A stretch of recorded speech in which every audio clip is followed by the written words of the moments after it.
Hello everyone, I am the storyteller. Tonight I'll tell you a story soaked in isolation, dread, and the kind of horror that doesn't knock, it waits. This is the experience of Dr. Elias Thorne, a geologist who agreed to spend a winter at a remote Arctic research station chasing seismic anomalies buried in ancient ice. Relax, listen to the wind clawing at the walls, and discover what surfaced when the spiral began to whisper.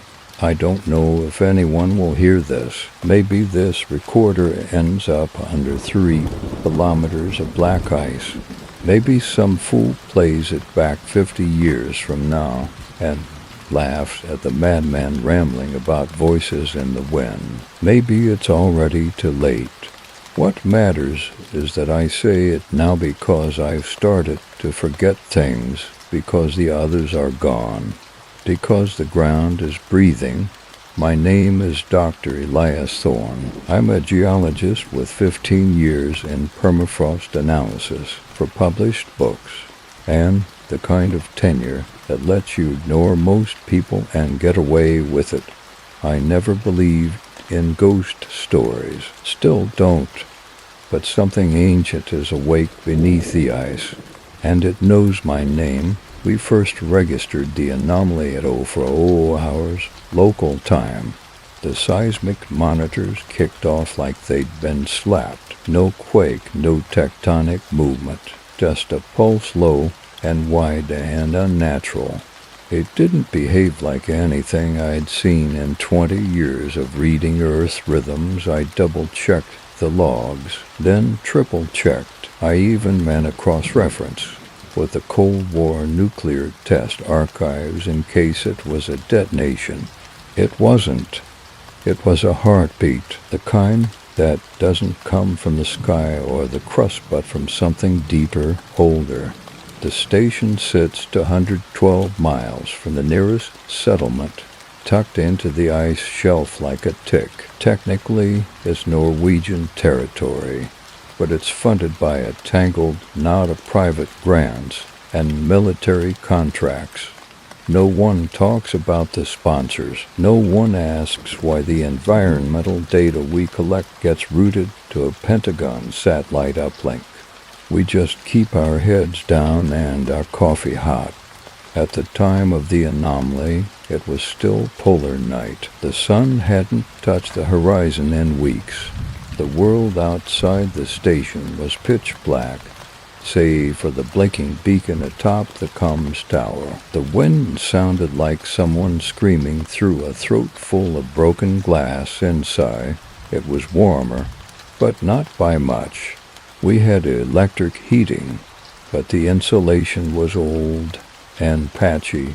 Metal creaked, pipes groaned, the whole building felt like it resented being awake.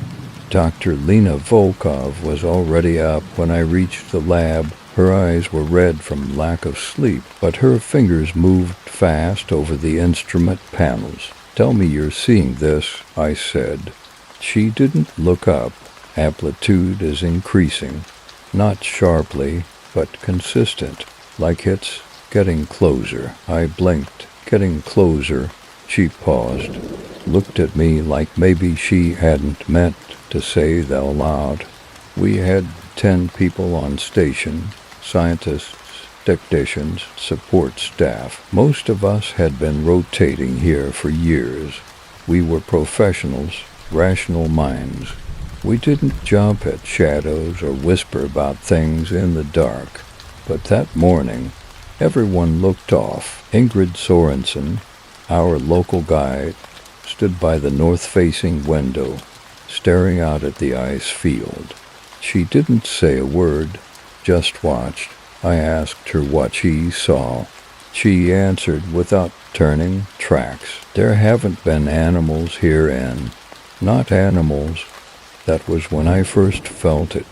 A pressure subtle but constant, like something heavy sitting on your chest that you hadn't noticed until you tried. Take a deep breath. It wasn't fear, not exactly. More like ... gravity. Later that day, we pulled up the last ice core from borehole 12. We were aiming for 2,000 meters. We hit something at 1,700. It wasn't rock, it wasn't ice, lead. Just a few drops, thick and black, like old oil, but slicker, colder, and it moved against gravity, beating up the shaft like it wanted out. We sealed the chamber and logged the find, but that night I couldn't sleep. The wind outside changed. It didn't howl or moan anymore, it whispered. And I swear by every rational part of my brain I heard it say my name.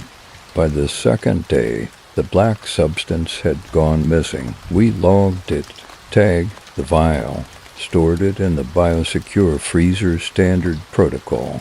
But when I went back to cross-check it against the spectrometry results, the vial was empty.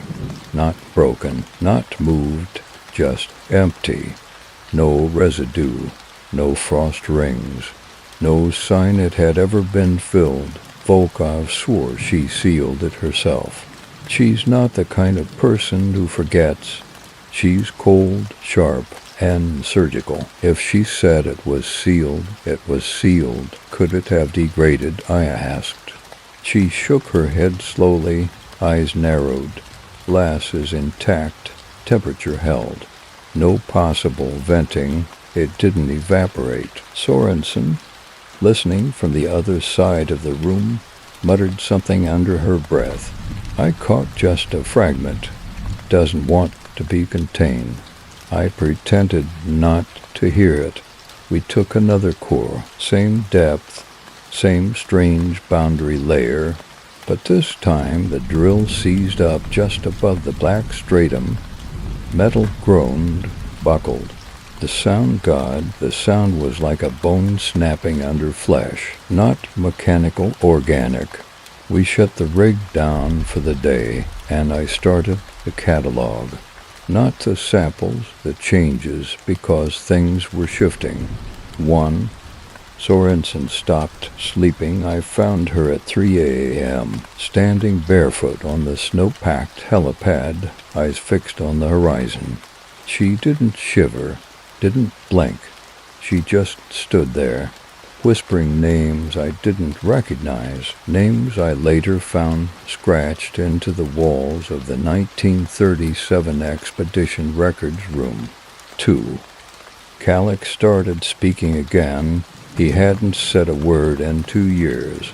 Not since his son died on a previous expedition, but that morning he wandered into the mess hall and began chanting in a tongue none of us could place.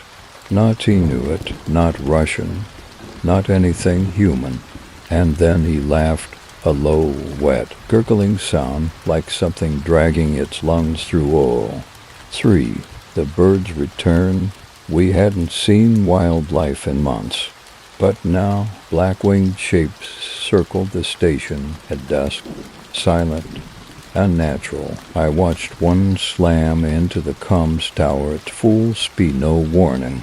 No falter, just a burst of feathers and blood. Its eyes were still open, still watching. That night I dreamed of the old mine, not the station, not the ice, not the lab, the mine back in Colorado. 1978, I was 8 years old. My father brought me there once illegally, stupidly to show me where he thought our family's fortune had died. Only I didn't see or veins or wooden beams, I saw a hole. A perfect black circle cut into the mountain, lined with teeth. I woke, gasping, my pillow soaked, the sheets twisted around me like restraints. I reached for my thermos, my hand shook. I'd never had night terrors before, never dreamed like this. Later, I found the mine's coordinates scribbled in my notebook. Even though I hadn't thought about it in years, I hadn't written it down. But it was there, in my handwriting. We met that evening, full station briefing, the kind you do when things feel off, but no one wants to say it aloud. Captain Hayes had flown in on a resupply run. Seeing him again after all these years was like being hit with a rock you didn't know you'd buried. He was broader than I remembered, same basket, same clip tone, but his eyes, those were different, duller, like he was here, but not all here. Your reports didn't mention anything unusual, he said flatly. I slid the seismic logs across the table. Define unusual. He didn't read them, just nodded once and tucked the folder under his arm. Lock the samples, he said. Seal borehole 12. No more pulls.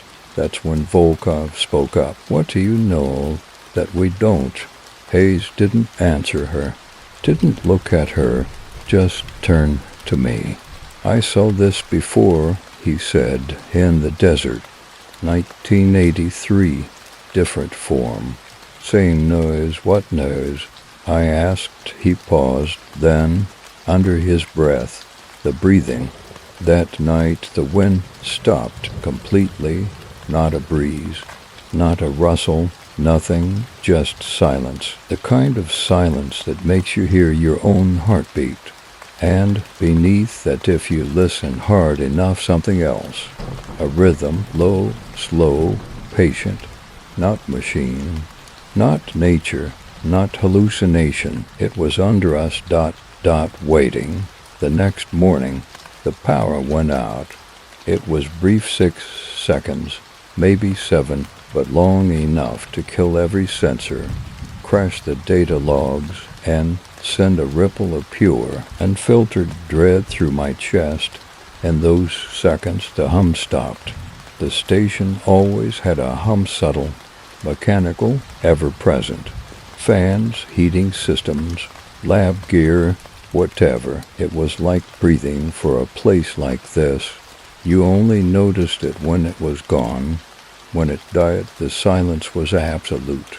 Then the lights came back, but something changed. The station was never pristine, never felt sterile, but it had structure, order, a man-made rhythm in the chaos of the Arctic. Now everything felt slightly out of sync, too warm in places that had always been cold, frost blooming on the inside of sealed windows, and doors that stuck even though nothing had shifted structurally.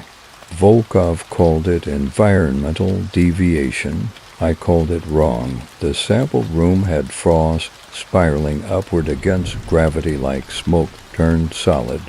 We ran diagnostics. Everything came back green. Fully operational, functionally sound, which is exactly what you'd expect when the instruments lie. I started cataloging memories again. Not data, memories. Things I'd forgotten, things I should have forgotten. My father, coughing in the hallway, shaking black dust from his sleeves after his last trip to the mine.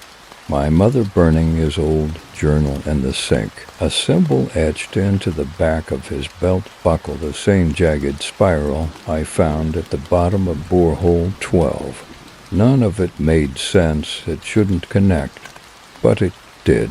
Somehow, Volkov came to me that night, said she had something to show me. She didn't knock, just open my door like she'd been doing it for years. Her face was pale, drawn tight. Her eyes shimmered like glass. Don't ask how I got it, she said, holding out a photo. Old, sepia tone, frayed at the edges. It showed a team of men in 1930s Arctic gear standing in front of a borehole rig eerily similar to ours. One of them looked like me. No, not like. It was me, same chin, same nose, even the damn scar above the brow I got in grad school. Is this some kind of joke? I asked. She didn't answer, just pointed to the reverse side of the photo. Scrawled in pencil, near illegible, were 3 words: seal. Don't study. That night I had the second dream. Not of the mine, not of the heartbeat of them. Shadowy figures standing in a circle of fire beneath the ice, motionless, watching. I was one of them. I could feel it. I was in my body, but not in control. They were chanting in that guttural, inhuman dialect.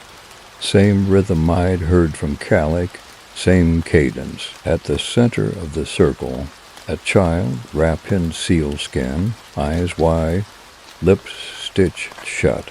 It wasn't alive, but it moved. Its veins pulsed black, the same black as the substance from the core. And as I stepped closer, I saw the face beneath the hood. It was my mother. I woke with dried blood under my nose and frost along the window pane inside the room again. My boots were soaked with snow, but I hadn't gone outside, or I didn't remember going outside. I checked the logs. They showed the door had opened at 2:13 a.m., closed at 2:19. No footage. Cameras glitched out during that exact 6-minute window. Volkov had no memory of the night. Sorensen hadn't spoken since sundown. Hayes was missing. Not missing exactly. He was in his room, but the man inside wasn't Hayes. He didn't blink when I talked to him, didn't speak, just stared at the wall, whispering something I couldn't hear until I leaned close. It's in the bones. When I asked what was in the bones, he grinned, slow, deliberate, like something learning how to smile by stretching the face of a corpse. By day 5, everyone was dreaming, not of things, the same things, shared dreams, shared details. Volkov described the circle of fire. Sorensen whispered about the child with sealed lips. Calic wouldn't stop drawing that spiral over and over, etched into every flat surface he could find. I tried to call Central Command. The satellite link bars connected, then cut. All that played before dropping was a voice, a woman's voice, my mother's. I told you not to dig, Eli. The storage room changed again. It sounds small, trivial, even. But when you're in a station that's blueprint locked, every screw mapped, every beam cross-checked against government specs, you notice when something's wrong. Shelf B was always bolted to the west wall, right beside the deep freezer. We stored old expedition logs there, sealed in Nylar sleeves. This morning, it was on the east wall. The freezer hadn't moved. The power lines still ran the same way, but the entire shelving unit had shifted, and not just moved reversed. The labels were mirrored, the writing backwards, like someone had copied the room and pasted it into reality without proofreading. Volkov saw it too. She didn't say a word, just opened her notebook and started writing, fast. Not notes, not data, symbols, spirals and slashes and crude eyes without pupils. I asked what they meant. She just whispered, "It's spatial bleed." I didn't push her. Couldn't, because deep down I agreed. Something was leaking through, not just sounds, not just memories, but space itself. We sealed the room off, officially, but unofficially. I kept going back. Each time it was different. On the second visit, there was no door. I circled the entire corridor twice, checked the schematics, ran my hand along every inch of that composite wall, smooth, solid, seamless. On the third, the room was twice the size it should have been. The ceiling curved. The back wall had windows, underground, and a prefab metal structure where no windows had ever existed. Through them I saw red light flicker, not firelight, not sun, just a distant flickering pulse. On the fourth visit, I heard breathing, not mine, not human. And this time, when I turned to leave, the door shut itself. I screamed. I hit the panel, slammed the wall until my knuckles split. The lights buzzed, flickered, then dimmed. In the half-dark, I saw them, shadows that didn't belong, too tall, too thin, their edges frayed like wet paper. They didn't move toward me. They just watched. I blinked. Gone. But the room hadn't returned to normal. One of the expedition journals on the floor was open. Its ink was fresh, still wet. It read, "Let it sleep, or it will feed." Back in the lab, Volkov had cracked the audio files from our last drill session. What we thought was static beneath the seismic data. Not static, not noise, speech. She cleaned it up, filtered the background noise, slowed it down, and we heard it, a single voice buried beneath kilometers of permafrost. Not loud, not clear, but undeniably speaking. 3 words: "I remember you." Calic tried to set fire to the mess hall that night. We caught him with a bottle of antifreeze and a flare gun. He screamed when we restrained him, guttural, desperate. Spit foamed from his mouth. His fingers bled from where he'd torn out his own fingernails. "You're feeding it," he shrieked. "You don't even know it, but you're feeding it." He said the black blood had soaked into the foundations. Said it was no longer beneath us, but inside us. Said it had names for us already. Names we hadn't earned yet. Names it would call us by after. I finally confronted Sorensen. Cornered her in the observatory as the auroras danced overhead in silent, mocking beauty. "You knew," I said, "from the beginning. You knew what was down there." She didn't deny it, didn't flinch. "I thought it was gone," she said. "Buried for good. Your people cracked it open again. Same as they always do. Same as they did in 37. Same as in the Dust Bowl. Same as in Colorado." "What is it?" I asked. She turned to me. For once, she looked afraid. Not what, when. I didn't sleep that night. Couldn't. The wind outside wasn't wind anymore. It was voices, thousands of them, dot, dot, and they were laughing. The eyes cracked at 3:17 a.m. It sounded like a tree trunk splitting in slow motion, deep, resonant, ancient, the kind of sound that doesn't belong to weather or tectonics, but to movement. Not above, below. The monitors went haywire. Pressure sensors spiked. The borehole camera, feed offline for days, suddenly flickered back to life. What it showed still makes my skin crawl. Not blackness, not solid ice, a wall, carved into the ice at 734 meters was a vertical surface, smooth and gleaming, covered in symbols, lifts, some familiar variations of the spiral. Others I didn't recognize, but worse than the symbols were the faces, dozens, hundreds, human, frozen into the wall. Some ancient, others modern, all watching. One of them was me. I don't know how long I stared. Time didn't pass normally anymore. Not in that room. Not in this place. Volkov found me there. Said I'd been gone 8 hours. I didn't move. I told her. I stood here the whole time. She didn't argue, just looked behind me at the screen and went pale. I followed her eyes. The wall was gone. Just raw ice again, opaque, motionless. But the timestamp on the recording showed to full minutes of footage. The frozen faces, the symbols, the impossible clarity. We played it back, nothing, just static. The footage wasn't there anymore. Except I remembered it perfectly, the way one face blinked, the way another's lips moved, just enough to mouth my name. Later that day, we found Hayes. He'd been missing for 36 hours. No one had wanted to check the southern generator's shack, but it was the last place left. He wasn't dead, not exactly, but he wasn't alive either. He sat against the far wall, eyes wide, mouth open in a silent scream. His fingers were gone, bitten off or torn away.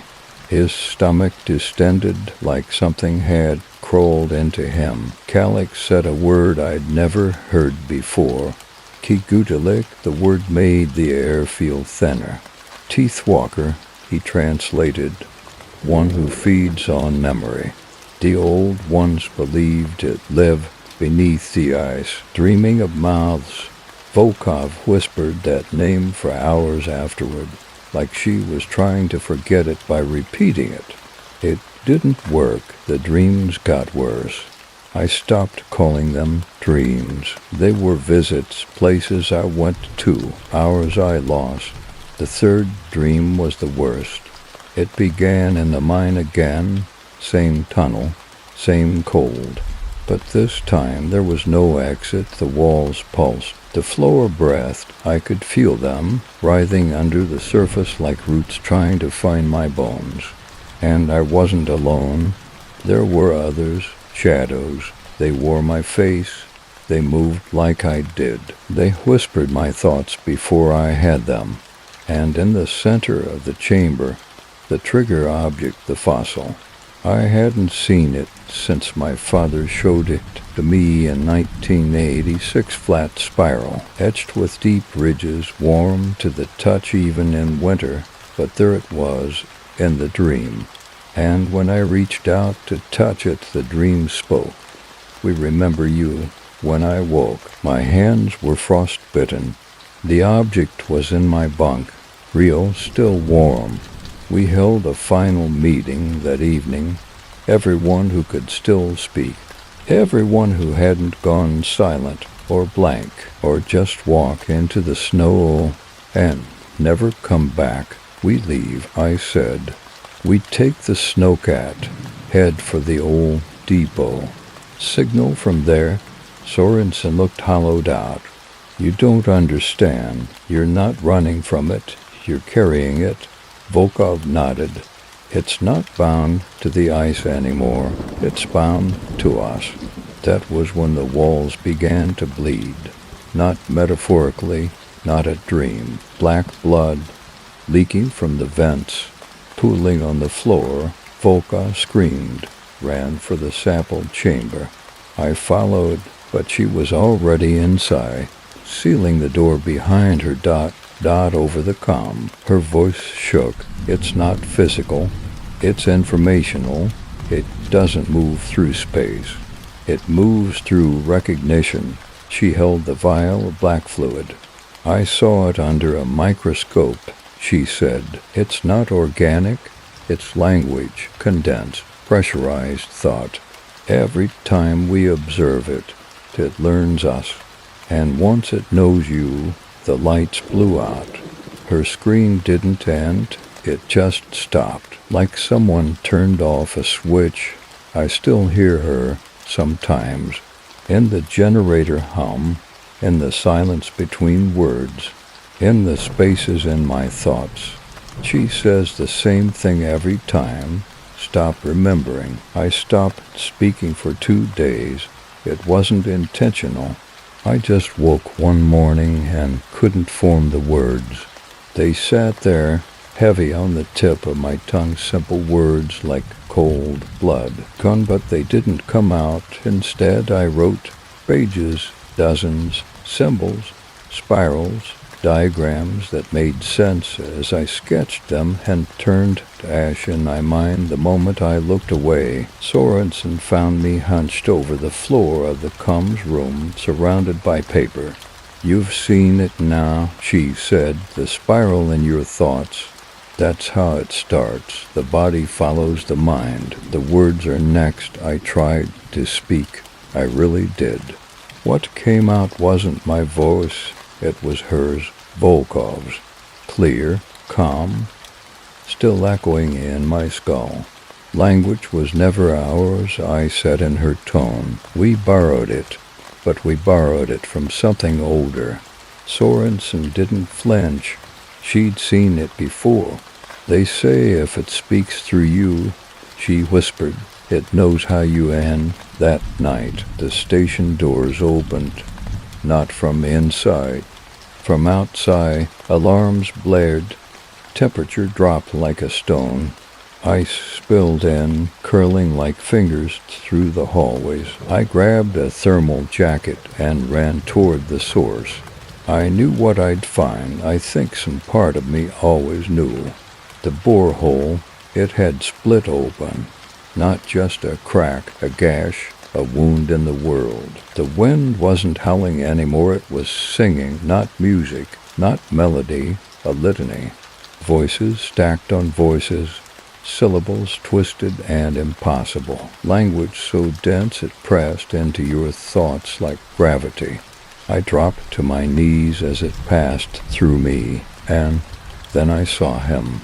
Not Hayes, not the old expedition leaders, my father. He stepped from the hole barefoot, eyes black, mouth stitched shut with iron thread, and still he spoke. Not aloud, not to the ears, directly into me. We left it too long, he said. Now it speaks without permission. Calic died that morning.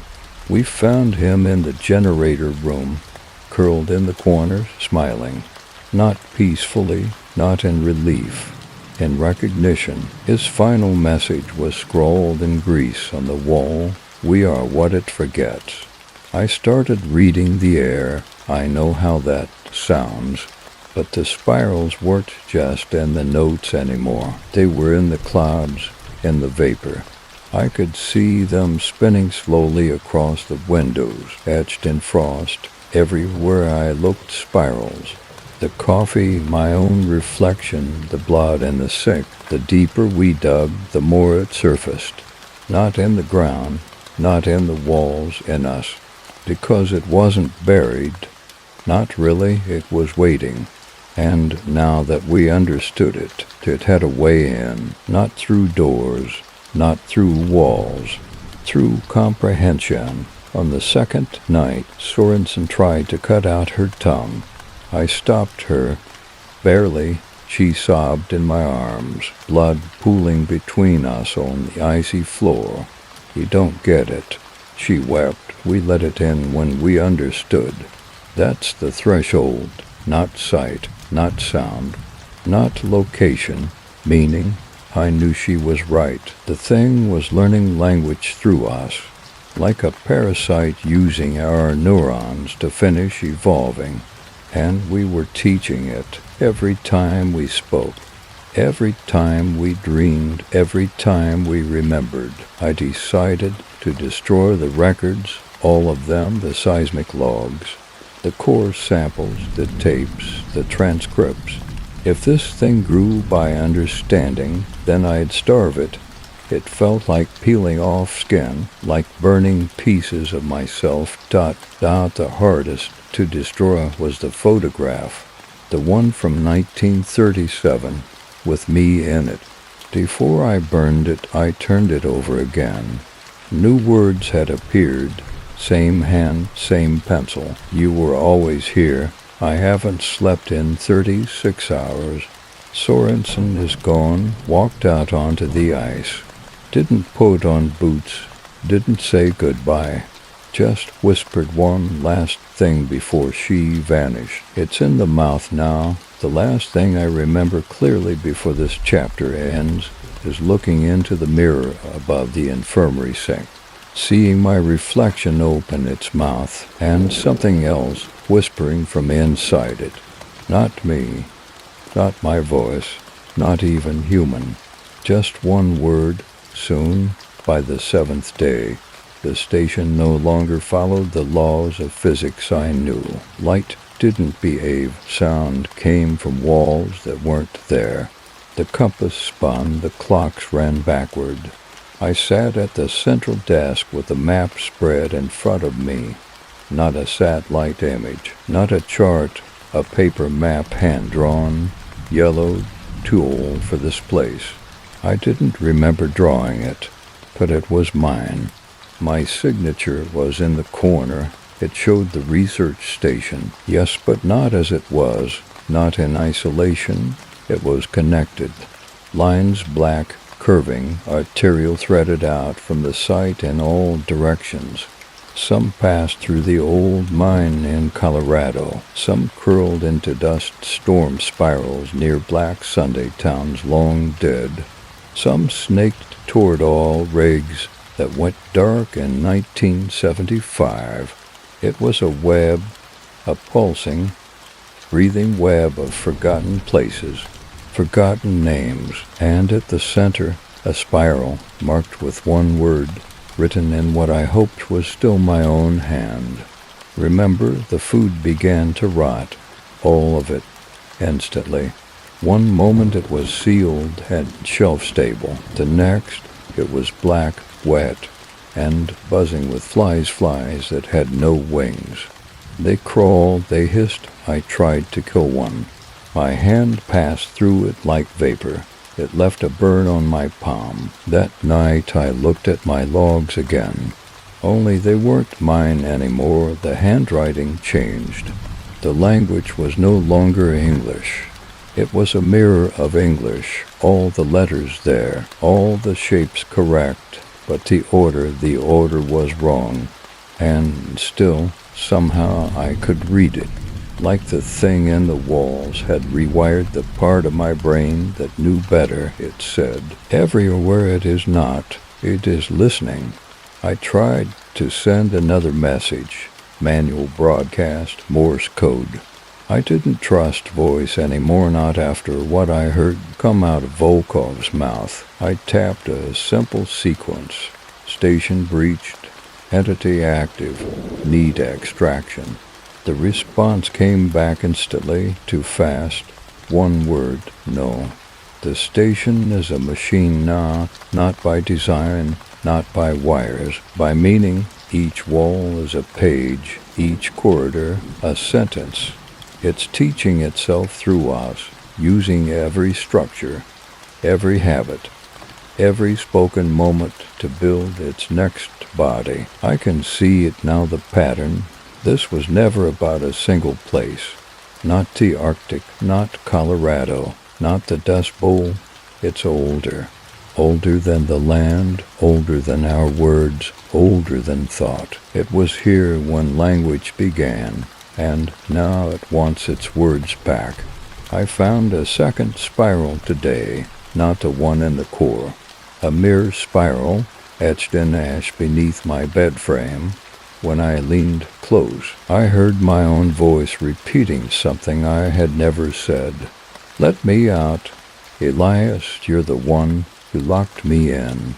The dream that night wasn't a dream, I know that now. I stood on a red plain under a sky that wasn't sky, a ceiling.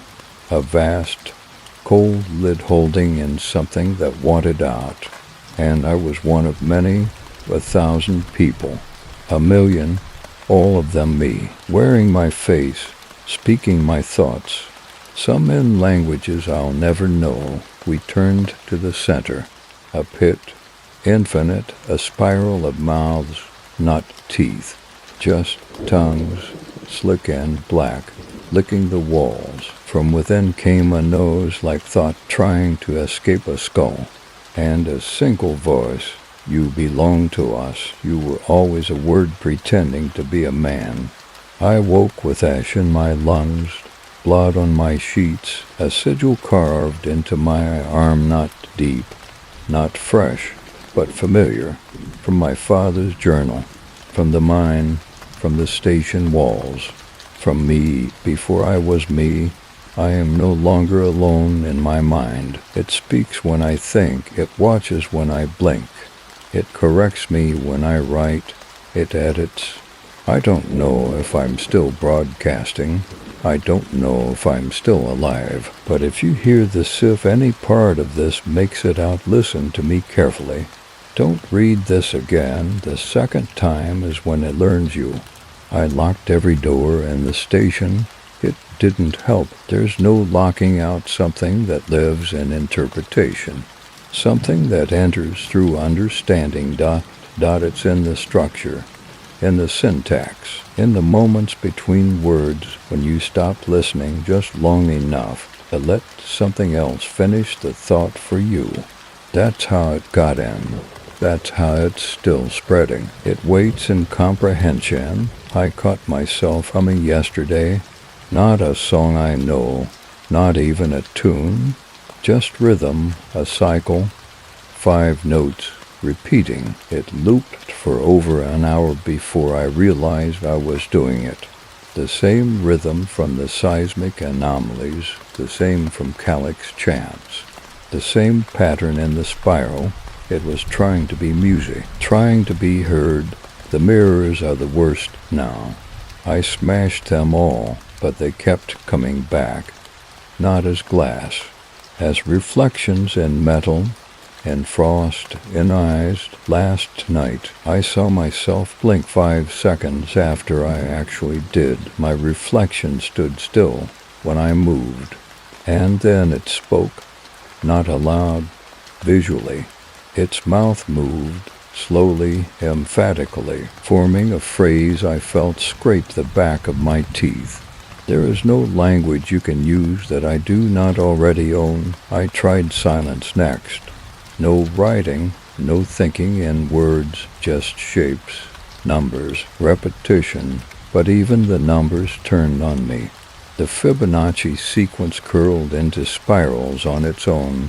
Prime numbers began repeating where they shouldn't. The 0 on my screen turned into an I. I burned the last of Volkov's notes. I thought maybe, just maybe, purging it all would starve it out. But when I opened the furnace door, there were pages already inside, written in my hand, on paper I never owned. 1 page read, "We cannot starve a God that feeds on meaning.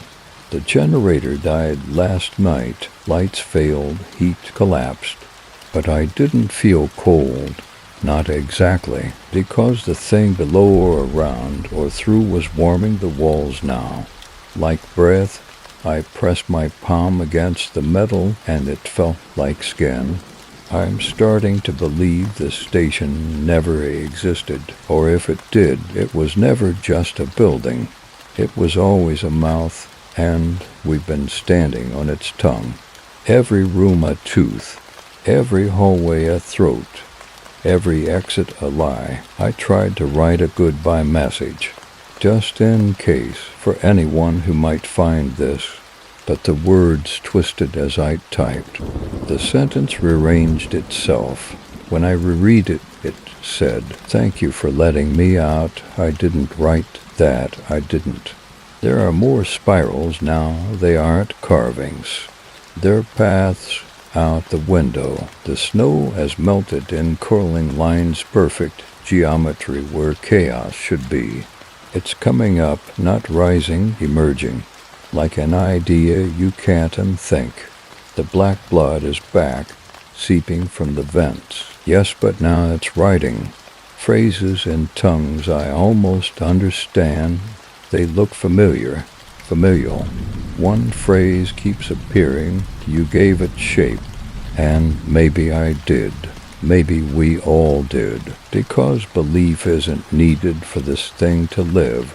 Only description, and I have been describing it.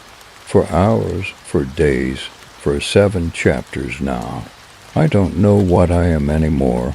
Not just a man, not a scientist, not a narrator, just another voice in the story. Another character speaking it into form. Outside, the snow is gone. There's no sky. Just a spiraling eye looking down. I can't tell if it's mine or yours.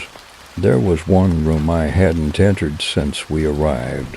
One door I always walked past. Even when the layout shifted, even when the rooms rearranged themselves like paragraphs in a story I hadn't written. I told myself it was just a storage closet, unassigned, unimportant. But deep down I knew it wasn't a room. It was the center, the sentence I hadn't dared read aloud. Today I opened it. No hinges, the door simply peeled away, like paper curling from heat. Inside was not space, not even absence. It was text, floating, moving, written and rewritten as I stood there. A language not spoken, not even read but experienced. It pressed into my skin, crawled across my eyes, forced its rhythm into my spine, and in the middle of it all, a chair. The same one from my father's memory room, the one he sat in when he stared at nothing for hours before he died. I stepped toward it. Couldn't help it. The text parted around me, yielding, welcoming, hungry.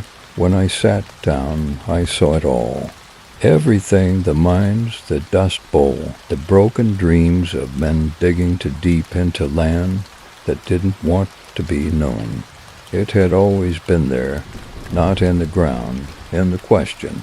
What's down there? The answer was not a place, not a being. It was a grammar, a structure behind meaning itself, a God made of explanation. And the more we explained, the more it awoke. It showed me my ancestor in 1883, carving spirals into the dirt after the mine collapse. It showed me a Dust Bowl preacher vomiting black blood onto a congregation that could no longer dream. It showed me myself, again and again, living the same sequence with slight variations, like a sentence trying to get its point across. I'd been here before, not just in memory, in iterations, each version of me a word and a sentence too large to speak aloud. Then the spiral opened, not physically, not even visually, internally. I felt 1,000 versions of myself splitting off like branches. Each path I never took remembered. In one, I left the station early. In another, I never became a geologist. In a third, I never existed. And in every version, it still rose.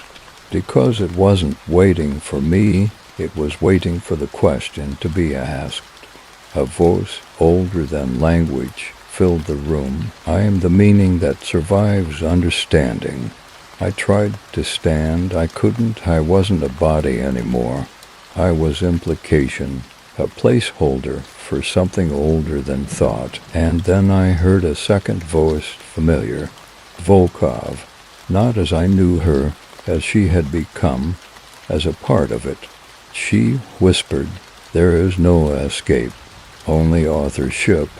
I came to outside the room, face bleeding, mouth full of dirt, yes, dirt, not ice.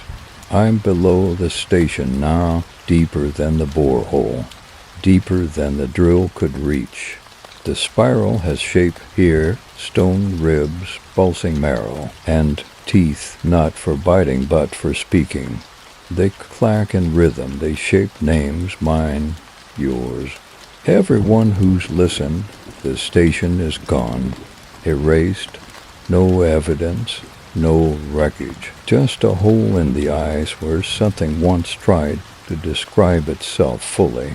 And in the hole, a chair, waiting, always waiting. I think I'm the chair now, or the room, or maybe the next word. If you hear this, if any part of this makes sense, if it feels like it fits, you're already part of the next sentence. I don't know what day it is anymore. Time stopped behaving to chapters ago. Every attempt to keep track logs, watches, digital clocks, they've all begun cycling through palindromes, numbers that read the same forward and backward, as if time itself is folding into a sentence, an unfinished one, an invitation. The whole is still here. I thought the spiral was a metaphor, a motif, something poetic. It's not. It's architectural. Down here, it's carved into the rock, into the marrow of the earth, It turns slow and deliberate, winding inward towards something not meant to be named. And the deeper I go, the more the walls reflect me, not physically, conceptually. The rock knows what I regret.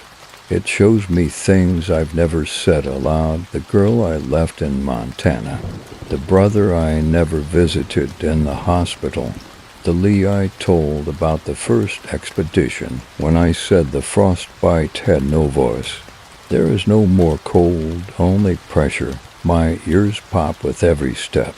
The air grows thick with language, actual language, suspended in the dark like fog made from whispered thoughts. I don't walk anymore. I descend, and I carry it with me. The trigger object, that warm fossil I once believed was an anomaly. I know now it was my invitation. The key that opened the story hits inside me now. I passed through what I think was once a mouth. The teeth had been removed, not broken, archived, stored along the walls like punctuation marks waiting to be used. The tongue was paper. On it, words were written in blood, not warnings, directions. At the center was the book, if you can call it, a mass of flesh bound in shale, pulsing like a brain left open to the elements. It wrote with itself, a finger of its own matter sliding across pages made of skin, etching meanings that shouldn't survive translation. But I understood because the spiral had trained me, made me into its reader, and now its editor. It paused. The writing slowed. Then the page turned on its own, and on that page, my name. Not just Elias Thorne, all my names. The names I'd buried, the ones I'd never spoken, the one it gave me when I first dreamed of the mine. Then it asked me the question, not with sound, not with ink, but with absence, a blank page, waiting. This is where I faltered, where I understood what it had been building toward, not a sacrifice, not destruction, authorship. It needed me to write the end. I nearly did, pen in hand, heart full of strange, heavy hope. But then I remembered the mirror, not the one in the station, the one in my childhood home, the crack that looked like a lightning bolt down the middle. And I remembered what my mother used to say when I stared too long into it. Careful, Eli, don't look too hard. Mirrors remember more than they reflect. So instead of writing the ending, I wrote this. A record, a delay, an escape tunnel for anyone who might hear it, even if it's already too late. I walked away. I left the book and finished the page blank. But even as I climbed back up the spiral, the walls began rewriting themselves, because I'd given it everything else, my memories, my voice, my story. Now it's out, not through force, not through violence, but through structure.